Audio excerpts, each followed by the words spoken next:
बोल रहे हैं ना। Hello student, my self Kaptan Singh. आज आप लोगों के लिए एक मैकेनिकल इंजीनियरिंग का बहुत ही इम्पोर्टेंट टॉपिक हम लेके आए हैं, पंप, हाइड्रोलिक पंप। तो पंप की डिफिनीसन देख लीजिए। पंप एक प्रकार की मशीन है जो किसी तरल जैसे पानी को निम्न स्तर से उच्च स्तर तक ले जाने या उठाने का, लिफ्ट करने का काम करता है। ठीक, तो इस प्रकार पंप से यांत्रिक ऊर्जा या मैकेनिकल एनर्जी को हाइड्रोलिक एनर्जी या हाइड्रोलिक ऊर्जा में बदला जाता है। Then pump is a device that convert mechanical energy to hydraulic energy या फिर फ्लूइड और लिक्विड। ठीक, तो क्लासिफिकेशन ऑफ पंप देख लीजिए, उसका वर्गीकरण क्या है।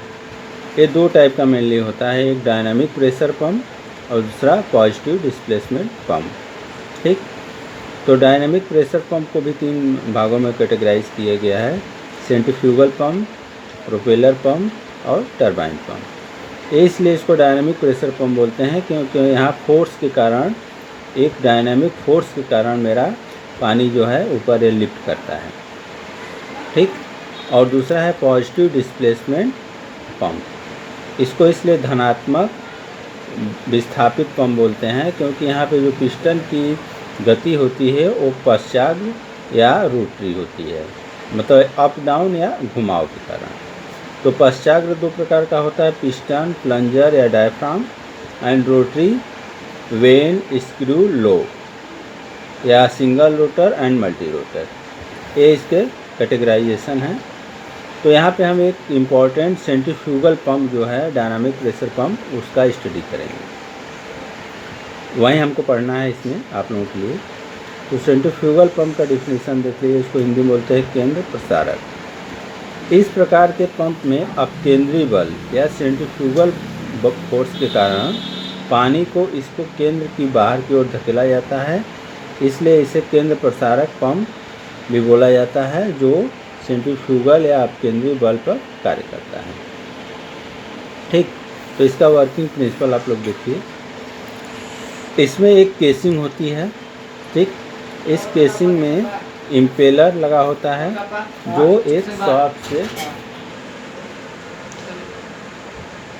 सेंट्रीफ्यूगल पंप की वर्किंग, उसकी वर्किंग प्रिंसिपल देखिए। इसमें एक केसिंग होती है। ठीक, केसिंग के अंदर एक इम्पेलर लगा होता है, जो इम्पेलर एक विद्युत मोटर या इलेक्ट्रिकल मोटर के शाफ्ट से जुड़ा होता है।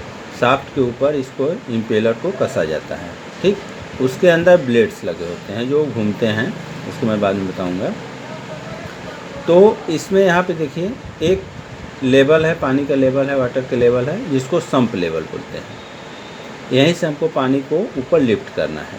ठीक, तो जो इसका इम्पेलर का सेंटर है, जिसको आई बोलते हैं, तो वहाँ से इस सम्प लेवल की जो हाइट है उसको सक्शन हाइट बोलते हैं। ये एक सक्शन पाइप के द्वारा, ये सक्शन पाइप है, इसी सक्शन पाइप के द्वारा वाटर जो है यहाँ से मेरा ऊपर जाएगा।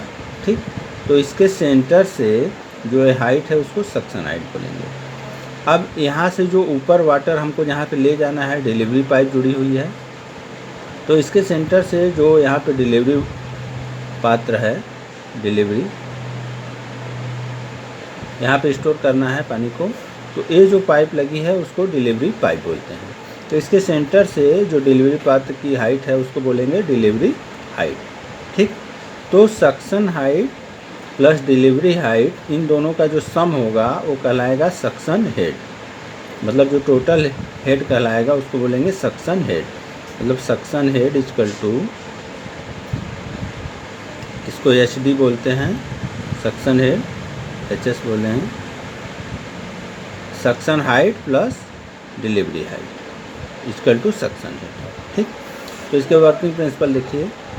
जब यहाँ से हम इसको पहले थोड़ा सा इसको देख लीजिए। यहाँ पे जब इसको हम चलाएंगे मोटर के द्वारा, तो अगर इसमें थोड़ा सा हम पानी, अगर इसको फिलअप, पूरा केसिंग को पानी से नहीं फिलअप करेंगे तो एयर ले लेगा, जो इसकी वर्किंग को सही नहीं कर पाएगा। इसीलिए इसको पहले हम पानी से फिल कर देंगे।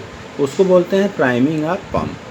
प्राइमिंग ऑफ पंप क्या होता है कि इसकी जो पंप की वर्किंग है उसको अच्छे से करने के लिए, सही तरीके से करने के लिए, इस केसिंग को पानी से हम भर देंगे।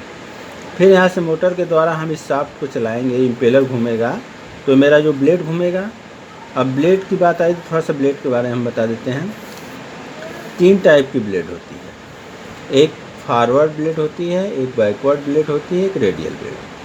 तो ऐसे अगर ब्लेड है तो पानी मेरा इस साइड में है, ब्लेड के कॉन्केव साइड में है, तो इसको बोलेंगे फॉरवर्ड ब्लेड। और यहीं अगर इसके कॉन्वेक्स साइड पीछे साइड में है तो इसको बोलेंगे बैकवर्ड ब्लेड। और इसके अगर सामने है तो उसको बोलेंगे रेडियल ब्लेड।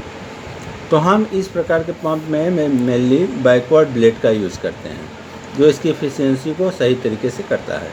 इस फॉरवर्ड ब्लेड में एफिशिएंसी इसकी सही नहीं मिल पाती है।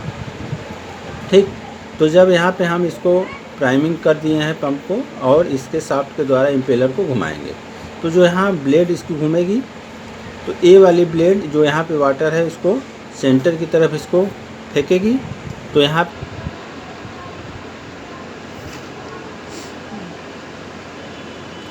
जब इस मोटर को हम घुमाएंगे तो ये ब्लेड मेरा इम्पेलर के साथ जो शाफ्ट मोटर के साथ लगा है उसके ऊपर ब्लेड लगे हुए हैं, तो ब्लेड घूमेंगे तो ये जो मेरा वाटर है ये क्या करेगा, बाहर की ओर इसके सर्कमफ्रेंस की ओर जाएगा, इसको ढकेलेगा।